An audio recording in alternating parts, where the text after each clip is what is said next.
sexual harassment, emotional manipulation, culminating in a sadistic rape like a wild animal.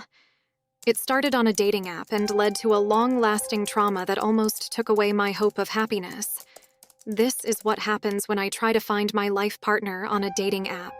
I'm Rachel, a 21-year-old student studying at a top university in California. My college life is very busy with endless coursework, but underneath all that busyness, there's one thing that often plagues my mind: romance. It may sound cliché, but I'm a perfectionist when it comes to finding a life partner. My criteria were so strict that even my friends considered me to be too much. I wanted a man who was handsome, financially well-established, well-educated, had a brilliant career, and had a great personality. I realized that my criteria were too lofty. But that's my principle. I don't want to spend time with a man who doesn't meet my expectations. After all, doesn't everyone have the right to determine the criteria for their ideal partner? Thanks to my strict criteria, I became very picky and had trouble finding the right partner. For years, I've lived the life of a lonely single student. Although my friends have repeatedly tried to set me up with men of their choice, none of them have interested me. Until one day, Sarah, my best friend, told me about her experience using an online dating app that was going viral among university students. She said that through the app, she could easily find men who fit her criteria. At first, I was skeptical about the idea of a dating app, but seeing Sarah's success, I became curious too. Maybe it was time for me to try a new way of finding a partner. After a long debate in my own mind, I finally decided to download the online dating app. I created a simple profile, complete with some of my best photos. It felt a little strange to showcase myself like this, but I was determined to give it a try. Less than 24 hours later, my profile was already flooded with dozens of messages from interested men. My eyes wandered through profile after profile. Unfortunately, most of them didn't meet my criteria. Until finally, I found a man named Alex who seemed perfect. Alex was a successful young executive at a well-known technology company. From his photo, I could see that he had a handsome face with an athletic body resulting from regular exercise. His educational history is also brilliant. He graduated from an elite Ivy League university.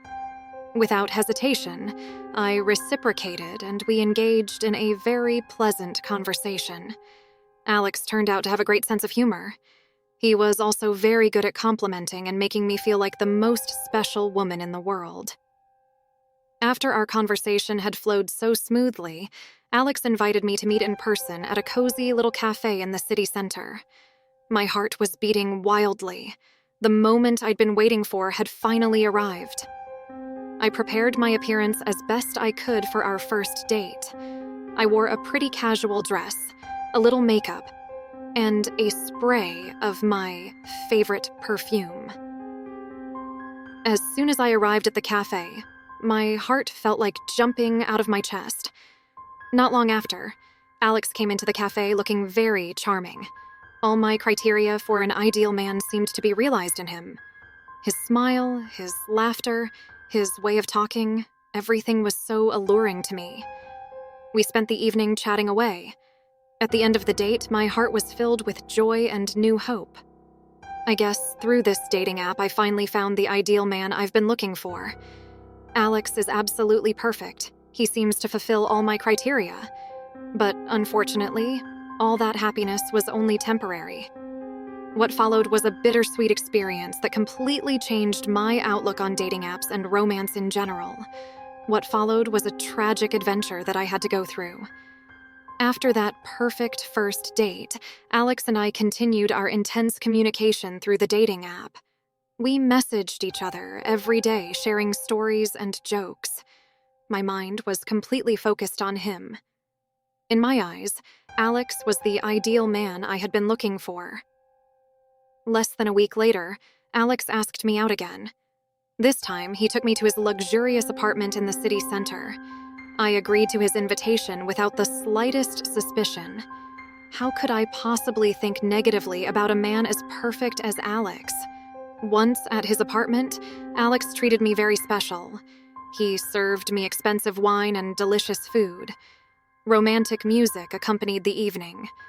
I was completely lulled by the luxury and indulgence he gave me. After dinner, Alex invited me to sit together on his soft sofa while chatting casually. Then, unexpectedly, he began to kiss me passionately. The kiss was intoxicating for me, who was still green in the romance department. But all of a sudden, his hands began to touch areas of my body that made me uncomfortable. After that horrible incident, I immediately left his apartment in a very messy state. My trauma was so deep I couldn't even scream for help. There was only shame, disgust, and anger welling up inside me. For several days afterward, I couldn't go about my normal activities. The image of the incident always haunted me. My self-confidence was shattered. I felt so stupid and ashamed of myself for having fallen for the advances of a jerk. Thanks to the support of Sarah and my close friends, I slowly rose from my slump. They encouraged me to report to the authorities so that Alex would be punished accordingly. But I was still hesitant because I thought this was my own disgrace. Almost a month had passed since the incident. I still find it very difficult to trust other men. The trauma made my criteria for finding a partner even stricter. Sometimes I even hate myself for being so gullible. But on the one hand, the horrible incident also made me stronger and more cautious. I will no longer easily believe in all the sweet promises and luxuries that men offer. I must be more selective and vigilant in any relationship. Now, I decided to delete all online dating apps from my phone. I was traumatized to try that way of finding a partner again. On campus, I've become increasingly avoidant of dating invitations that come my way, as I still haven't gotten over my bad experiences in the past.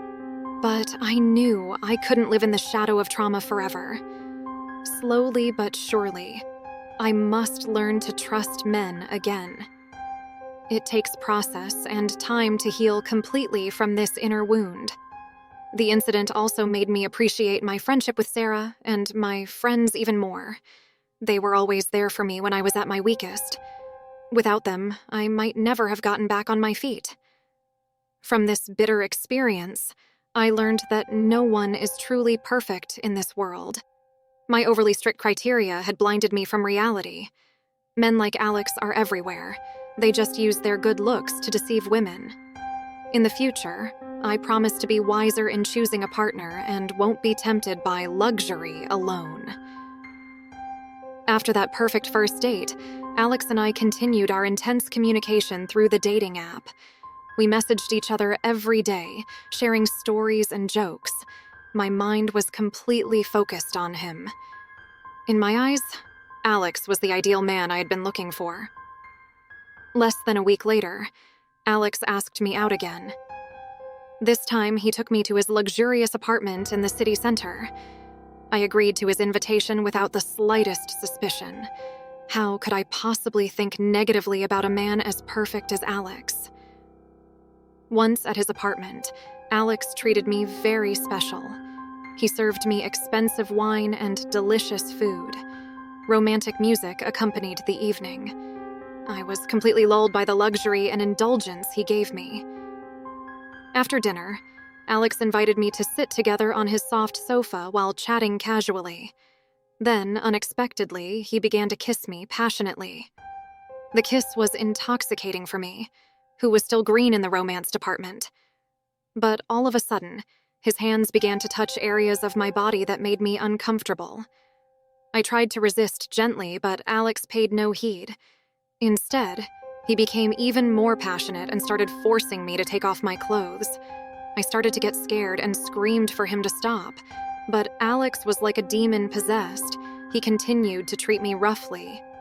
I rebelled with all my might, but his strength was far greater than mine. In the end, I couldn't avoid the horrific sexual abuse. A few weeks after the horrific incident, my life slowly began to improve. I tried to forget the past and focus on my studies. But all of a sudden, the catastrophe came back to haunt me in an unexpected form. One night, my cell phone rang from an unknown number. I hesitated to pick it up at first, but somehow I felt curious too.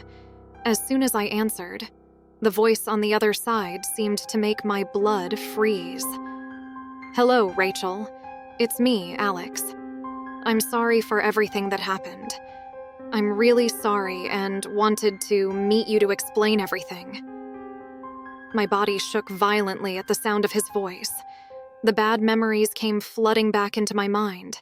The anger, fear, and trauma that I thought I'd gotten over came back to the surface. "How did you get my number? Don't call me again, asshole!" I shouted as I turned off the phone. I was in such shock that I forgot to block his number. But it seemed Alex didn't give up that easily. The next day, he called me again, and this time, with a more pleading tone, begging to be forgiven. I don't know what demon possessed him to act like everything was fine. "Rachel, please let me explain everything. I'm really sorry and want to make amends. I still love you and want to repair our relationship," he said hopefully. Hearing his sweet words, I somehow felt a little melted. Part of me still loved the Alex I had known at the beginning of our meeting. Could he really regret and change? After a long debate with my own mind, I finally decided to give him a second chance. I agreed to meet him in a public cafe, a safe and open place. The next day, I arrived at the cafe with mixed feelings. On the one hand, I was full of suspicion, but on the other hand, I was still hopeful that I could make things right with Alex. From a distance, I saw his charming figure step into the cafe. Her smile was still the same as I remembered, able to lure me back even with a little hesitation. "Rachel, I'm really sorry for my behavior back then. I lost my self-control and committed a depraved act that I shouldn't have done," she said, begging for forgiveness. I was silent, still unable to fully believe his sweet words. But Alex kept trying to convince me with various promises and blinding seduction. "I promise to change into a better man for you, Rachel. Let me make amends and start our relationship all over again." Foolish as I was, I fell for his alluring talk again. I said yes to his invitation to get back into a relationship like before. But as it turned out, it was the beginning of my second journey of hell with Alex. Despite my initial hesitation, I finally opened my heart again to Alex. The second chance I gave him made me hope that I could repair our broken relationship. But as it turned out, my hope was just a mirage. Alex was really good at manipulating my feelings. Every time we met, he always came across as the perfect gentleman. His sweet words flowed like honey into my head. His attentive demeanor and affectionate gestures completely captivated me again. What a fool I was, easily falling under his spell again. Every time those bad memories haunted me, Alex always managed to calm me down with his sweet promises. He argued that the unfortunate incident was just a momentary lapse that would never happen again. I was blinded by my own love. My affection for Alex was so great that I was willing to forget the bitterness of the past in order to see the bright side. In my mind, I was sure I could turn him into a better man. Unfortunately, my faith was an illusion. Slowly but surely, Alex began to show his disgusting true fangs. His possessive and jealous attitude began to surface. He often checked on me repeatedly to make sure I wasn't in a relationship with another man. He even forbade me to hang out with his male friends on campus. His behavior made me feel like I was imprisoned, but I always argued in my own mind that Alex was acting this way because he loved me too much. How stupid of me to let myself be restrained and manipulated by him. The climax came when Alex started to become physically abusive to me. If I refused his orders, he didn't hesitate to slap or push me violently. But my love blinded me to everything. I stayed by his side while hoping to change him. "I'm sorry, dear. I did that because I loved you too much. I can't live without you by my side," he argued every time I protested his treatment. In my indecision, I kept trying to convince myself that Alex was indeed in a stage of self-improvement. I hoped that someday he would turn into a better man like he promised, until finally my sacrifice reached its most painful nadir. One night after we got into a heated argument, Alex completely lost control of himself. He raped me sadistically like a wild animal. It was then that I realized that Alex would never change. His perfect charm turned out to be a mere front to cover the dark side of his disgusting personality. I truly felt betrayed by my own love. The next day, without hesitation, I decided to end our relationship once and for all. No matter how much he seduced me and threatened me, I was fed up and had to get out of his life. Sarah and my friends tried to get me to report Alex to the authorities, but for some reason I felt reluctant to do so. Maybe it was because a part of my heart still loved him. Or maybe it was because I felt ashamed of myself. From then on, my trust in men completely collapsed. The trauma of my past made me reluctant to have a special relationship with anyone. I decided to lock my heart tightly and focus only on my career future. The bitter experience with Alex really made me unable to open my heart to romance anymore. Rachel's conclusion and suggestions. My experience with online dating apps was a real blow to break my fragile heart. What started out as a way to find true love ended up being a disaster that left a mark on my soul. Alex, the man I thought was perfect, was in fact a demon with the face of an angel. He used his charm to ensnare and hurt poor women like me. My trust, which was once too great, is now completely shattered. The trauma I experienced made me reluctant to trust online dating apps again, or even get into a relationship in the near future. I was really afraid to open my heart and get hurt for the umpteenth time. But on the other hand, I also learned a valuable lesson from my bitter experience. I realized that I was too naive and easily blinded by the standards of beauty and luxury alone. My perfectionism in finding a partner caught me off guard and made me easily manipulated. For those of you in the audience who may also be interested in online dating apps, let me offer a word of advice and warning. Beware of men who are too perfect in appearance and speech. They could just be using their charm to deceive you.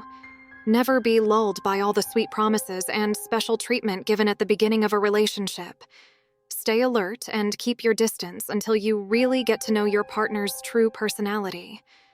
If you are abused or sexually harassed, don't be silent and let it go. Report it immediately to the authorities so that the perpetrator gets the punishment he deserves. Don't be like me who hesitated and dragged on in vain forgiveness. For the men out there, realize that violence in any form against women is a criminal act that cannot be tolerated. Respecting and treating your partner well is the key to a healthy relationship. For you women, be strong and don't hesitate to fight back. We deserve to be treated well and respected in any relationship. True love will never hurt and restrain you. Once again, I would like to urge you to be more careful in using online dating apps. There are still many sleazy predators out there who utilize these platforms to carry out their actions. Prioritize your safety above all else. Even so, I don't mean to judge online dating apps as a whole. There are still many happy couples who met through them. The most important thing is to be introspective and more careful in choosing and getting to know potential partners. For myself, it will probably be a long time before I can open my heart again. The wounds I have suffered are really deep and require a long healing process, but I will never give up on being happy and achieving the true love I crave. I hope my bitter story can serve as a lesson and a warning to all of you. Trust your instincts and never hesitate to speak up if you experience violence or abuse. We all deserve to be happy in healthy and respectful relationships. Thank you to those of you who have listened to my story. May we all be guided to find true happiness in this life. See you next time. That's all for my conclusion and advice about my traumatic experience with online dating apps. I hope you all can learn from it. Stay vigilant and don't hesitate to ask for help if you encounter similar problems. Good luck in your pursuit of happiness.